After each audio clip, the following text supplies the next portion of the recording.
Japan's tourism industry is experiencing a unique situation due to the weak yen. The weak yen is attracting a record number of foreign visitors. This surge is expected to continue, with an estimated 32 million tourists projected for the entire year. Many Japanese citizens are opting for domestic travel during Golden Week April 27th to May 7th as overseas travel becomes more expensive. This shift has resulted in a significant increase in spending on domestic travel destinations, such as Nara Prefecture, which came in first place, recorded the highest inbound and outbound growth rate among all prefectures. In recent years, new accommodation facilities have continued to open, attracting tourists from Japan and abroad. Before diving into how the changing landscape of tourists is impacting Japan, let's explore the recent decline of the Japanese yen. The story starts with the unprecedented monetary measures taken by the U.S. Federal Reserve during the pandemic, which ultimately led to rising inflation in the U.S. In response, the Fed began raising interest rates in 2022, impacting economies globally, including a sharp depreciation of many currencies. However, Japan, still struggling with deflation, maintained a negative interest rate policy. This significant difference in interest rates between the U.S. and Japan caused a rapid decline in the value of the yen. Even with the Bank of Japan's adjustments in 2024, the yen continued to weaken. This has led to a complex situation. Japanese exports are becoming cheaper internationally, while imported goods are becoming more expensive.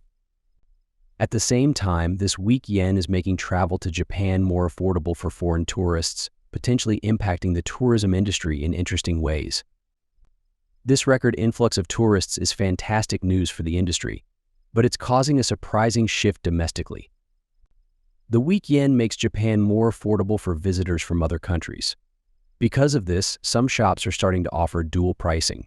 This means they charge different prices to tourists and Japanese customers. For example, seafood bowls that cost around 7,000 yen, around $65, Wagyu beef skewers priced at 3,000 yen, around $28, are selling very well to tourists because they seem like good deals. Another example is a new seafood buffet restaurant in Tokyo called Seafood Buffet Hamayaki BBQ. They charge overseas visitors 6,578 yen, around $61, but for Japanese residents they offer a discount, bringing the price down to 5,478 yen, around $51. However, the weak yen isn't all sunshine and rainbows. It also impacts domestic consumers, making imported goods more expensive. This might feel familiar to some older Japanese citizens who remember a similar phenomenon. Let's rewind to the glory days of the 1980s. Back then, Japan thrived under the powerful umbrella of a strong yen. This meant their currency held significant value compared to others. While it made Japanese exports like cars and electronics pricier for foreign buyers, there was a silver lining. The strong yen made imports, including raw materials and finished goods, much cheaper for Japanese businesses. This advantage, where exports were expensive but imports were cheap, fueled rapid economic growth during that era. But fast forward to today, and the tables have turned. The Japanese yen has weakened considerably, presenting a double-edged sword for businesses, especially for companies that do business internationally. While it might seem like a straightforward advantage for Japanese businesses, the reality, especially for companies like Sony, Toyota, Honda, and Uniqlo that have manufacturing facilities outside of Japan. Let's take a look at the financial report from these companies. Sony profits 6.2 billion yen, Toyota profited 5 trillion yen. So why these companies might still be earning more despite having factories abroad? A Sony PlayStation manufactured in Vietnam. Even though it's not made in Japan, it's still a Japanese product. When the yen weakens, the price of that PlayStation in foreign currencies like the US dollar stays the same or might even decrease slightly. However, when Sony converts the sales revenue earned in dollars back to yen, they get more yen for each dollar because the yen is weaker. This translates to increased profits for Sony in yen terms. These companies like Sony and Toyota likely hold a significant amount of their profits earned overseas in foreign currencies like dollars or euros. When the yen weakens, it's like a magic trick for these companies. They can now take those same dollars or euros and exchange them for more yen than before. This effectively increases their overall profit pool in yen terms. While they have factories abroad, companies like Toyota might still maintain some production in Japan. The weak yen can make those Japanese-made cars even cheaper in the global market compared to their competitors. This can potentially lead to increased production and sales from those facilities in Japan, further boosting their bottom line. But it might not be a guaranteed win. The part of the factories in Japan, they might need to import raw materials or parts to make those PlayStations or cars. With the weak yen, these imports become more expensive. This can eat into their profit margins, especially if they can't readily find cheaper alternatives. The impact of the weak yen on companies like Sony, Toyota, Honda, and Uniqlo is a balancing act. They benefit from cheaper exports and potentially repatriated profits, but they also face challenges with more expensive imported materials. The big question these days is Japan in another bubble economy, or has it finally escaped the old one? On February 22, 2024, the Nikkei stock market index jumped 2.19%, reaching 39,098 points. That's higher than the peak of Japan's bubble economy in 1989. But things are very different this time around. Back in the 1980s, there was a lot of optimism. Since then, Japan's economy has gone through what some call the lost 30 years today. Japan's economic situation is weaker, and its global influence is smaller.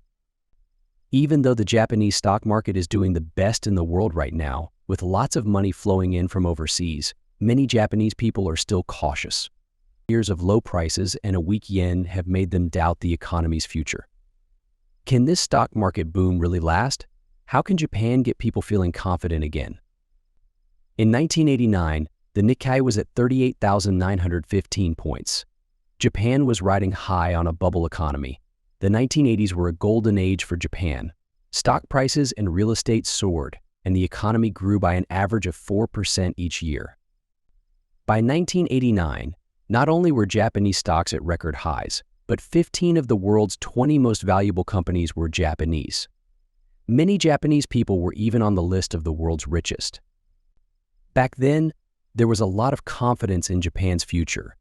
This optimism also led to a booming consumer market. But then, the stock market started to fall. Banks and real estate companies were stuck with bad loans, which caused a banking crisis. By 1991, land prices were dropping, and the seemingly unstoppable bubble economy finally burst. This led to a long period of economic slump in Japan, sometimes called the lost decades. From the 2000s onward, the Japanese economy stagnated, with average growth of only 0.7%. People who grew up and worked during this time remember the recession and how people had to be very careful with their money. The boom times of the bubble economy seemed like a distant memory. The period of stagnation after the bubble burst is known as Japan's lost 30 years originally. People called it the lost 10 years or lost 20 years, but as the recovery never came, the term was extended. After 34 long years, 2024 finally saw a big rebound in Japanese stocks. Reforms made since the Nikkei bottomed out in 2009 seem to be working. Japanese companies, as we mentioned before, are making more money than ever, almost double what they did during the bubble era. Also, the weak yen, combined with problems in the Chinese stock market and global tensions, has led to a flow of foreign investment into Japan.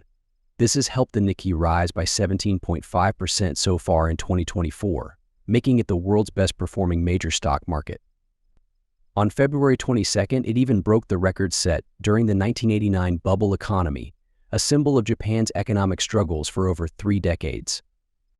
However, even with all the excitement in trading rooms across Japan, and predictions from some U.S. analysts that the Nikkei could reach 41,000 points by the end of 2024, Japanese investors are still feeling different from back in 1989.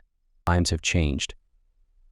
In 2023, while most countries are worried about inflation, Japan still hasn't officially gotten rid of deflation, and it's the only major economy with negative interest rates.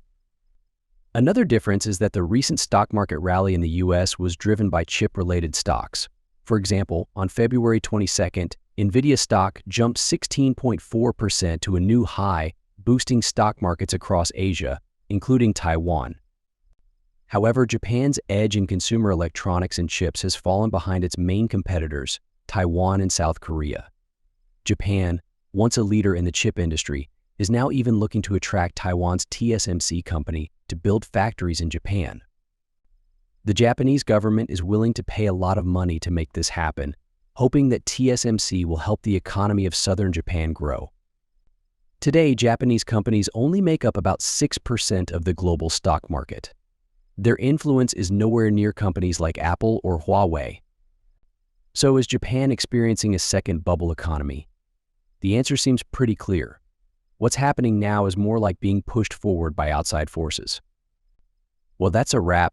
This is what we shared today. Comment below, let us know, what do you think about the topic? Thank you. See you in the next video.